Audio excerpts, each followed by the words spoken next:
Doma Sports Talk worldwide with some news from the world of boxing. So y'all know what time it is. You ain't in a rush to get concussed. Now, some more best boxer in the world news. That's Terence, Bud, Crawford news. Now, I'm just telling you guys, the fear is real. The fear is real.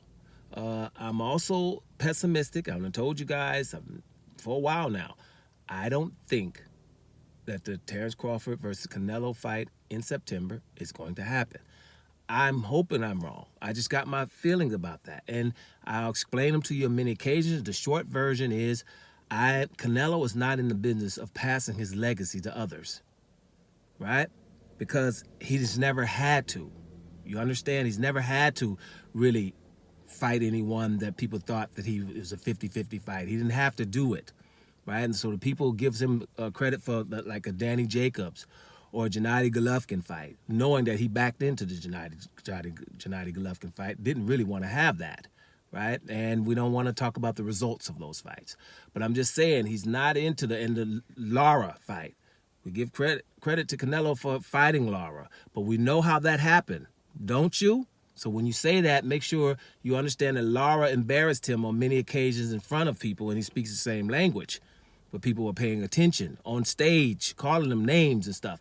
That is why that happened, right? It wasn't like Canelo was after Lara, right? So make sure that you say those fights. The reason he fought Austin Trout, the undefeated Austin Trout, with open scoring in San Antonio was because that was the only way to get the fight with Floyd Mayweather, because Floyd said you got to do something, just can't just be Mexican and just that's it, beat somebody. And it was Austin Trout, and they did that fight with open scoring, meaning after every 4 rounds, they tell you what your score is and who's winning.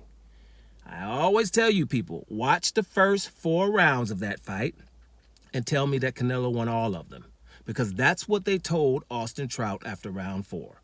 You ain't won a round. So what does he have to do? He has to change his whole way of boxing and his whole, his plan.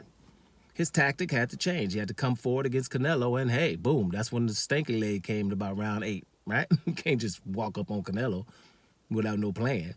But if you behind, that's what you got to do. And that's not really what it was. Maybe it was 2-2, rounds 2-2, but it wasn't 4-0 for Canelo, and that's what he was told. If you think that's fair, then good for you. That I won't reach you anyway. You know what I mean? So those are some of the reasons. I think that, Canelo would have fought Demetrius Andrade for undisputed in the middleweight division. Right? But the problem there is, what if Demetrius Andrade wins? And Demetrius Andrade was a 60-40 favorite there in that fight. What if he wins that fight? I ain't passing that legacy to him, because he's going to be an undisputed middleweight champion. Then the world is calling Demetrius Andrade great.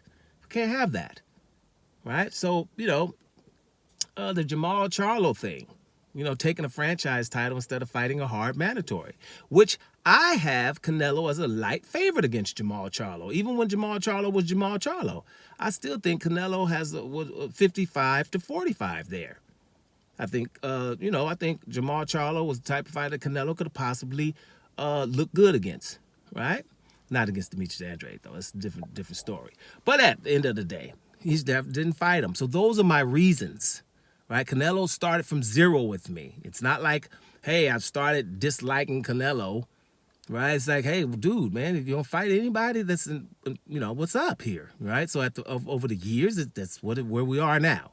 So I don't think he's going to fight Terence Crawford, because if Terence Crawford beats him, then his legacy, then we have to start calling Terence Crawford things that I already call him, like one of the greatest ever, right?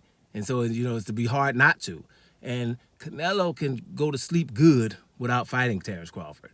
He's went to sleep real well without fighting Demetrius Andrade for undisputed in the middleweight division. Was able to call him horrible fighter.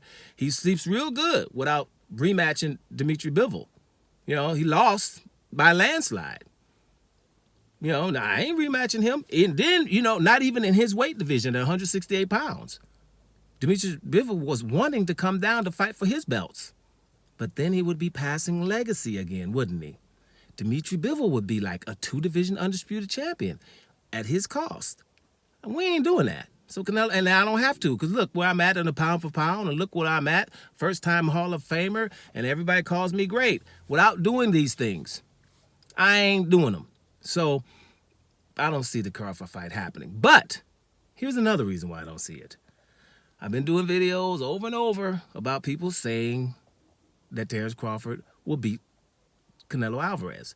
There's too many of them, right? Somebody came in the comments and said, man, there's only dumb black people saying that, right? And I was like, mentioned about 5 people that weren't black. Said, well, that's why they got rhythm. Here's another guy who has rhythm, Bob Arum. He got a lot of rhythm, don't he? You know, Bob Arum, you know what I'm saying? Bob like to get high, do stuff, right? That's why he's living long and giving his opinion about things. Now, this opinion comes even though we know, right? We know that Terence Crawford wanted to sue him about racist behavior and about destroying his career because of a racist attitude. We know that. Bob Arum gives this. Bob Arum says Canelo Alvarez is going to lose against Terence Crawford, and so would a prime Floyd Mayweather. This is what Bob Arum says. He just says that Terence Crawford's too smart, he's too gifted, too athletic, and he's ambidextrous. And people, it's really hard to prepare for those things. That's the short version. Guys, if I find the interview, I'll put it in the description box.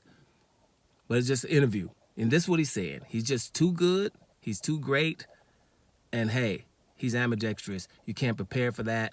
And yes, he's going to beat Canelo Alvarez. And when asked, could he beat a prime Floyd Mayweather, he would do that too.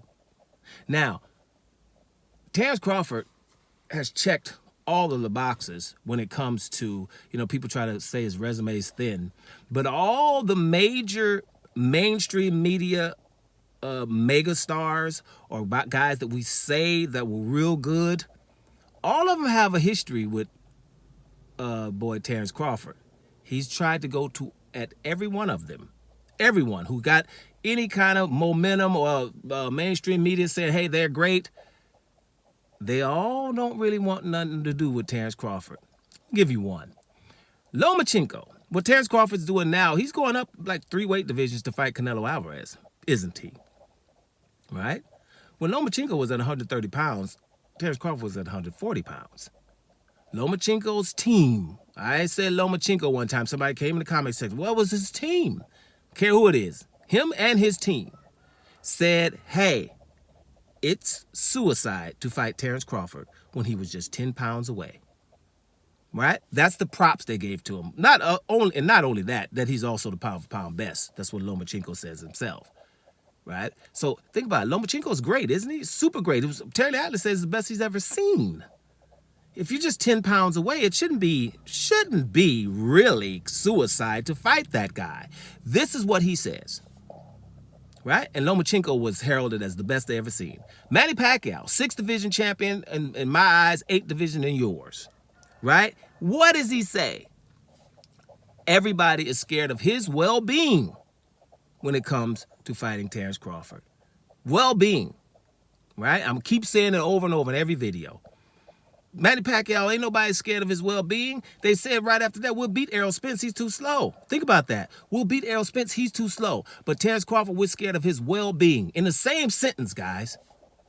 Right? And that's when Pacquiao was at 147 and Bud was at 140. Guys, ridiculous. Errol Spence, somebody also the big fish, right? What happened to him? And I told you guys way back, I didn't like Errol Spence's behavior when Terence Crawford comes to your division. I'm the baddest one in boxing, #1 pound for pound. I'm little skinny, coming to your division lighter than you. I thought Errol Spence should have been doing the chasing then, but we understand why that wasn't. Right? See what I'm saying? Errol Spence got it, but then wasn't in a rush to get it. Anybody else? Teofimo Lopez, Lord David, don't want none. Who else is they saying?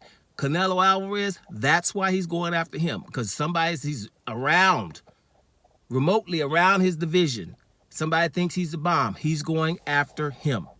When Jamel Charlo had undisputed at 154, who was Crawford going after? Actively saying it, not just, somebody saying it from his team or not me. I want you after I take care of Errol Spence.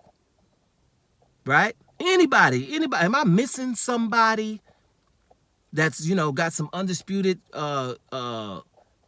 belts or a whole lot of props, right? And this is the old bud. We ain't even talking about 30-year-old. We're talking about 36, 37-year-old. See what I'm saying? Somebody said, I forget this guy. He got a big podcast. I forget the guy, but he's a Canelo fan, totally. Talking about, look at Bud trying to fight the 35-year-old Canelo.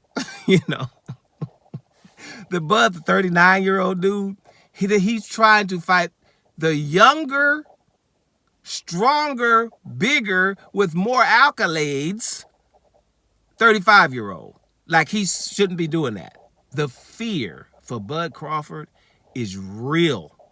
It's ridiculous. And Bob Arum done put a lot of gas on the fire. Doma Sports Talk, worldwide. And I'm up out of here, y'all.